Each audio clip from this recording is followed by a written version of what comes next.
magandang umaga sa inyo. Kung anumang oras dyan, basta dito umaga. Kaya magandang umaga sa inyo. Ang gaganda ng mga announcements nila Ogie Alviar at Minda Mac tungkol sa meeting natin sa ika-28 ng buwang ito. Sana nakita ninyo.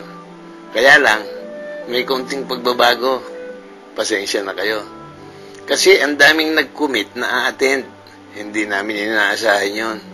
Mabuti naman at marami. Kaya lang, hindi siguro tayo magkakasya sa bahay ni Ogie.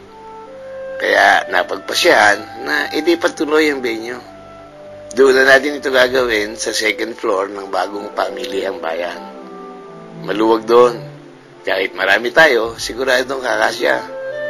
Nahingi muli ako ng paumanin. Pasensya na kayo. Sana hindi nakaabala ito. Ulitin ko ha, ang pulong ay gagawin natin sa ika-28 ng Enero. Doon ito gagawin sa bagong pamilihang bayan. 3:30 ng hapon, ika-28 ng Enero. Sabado yun. Aasahan namin kayo. Agahan ninyo ha.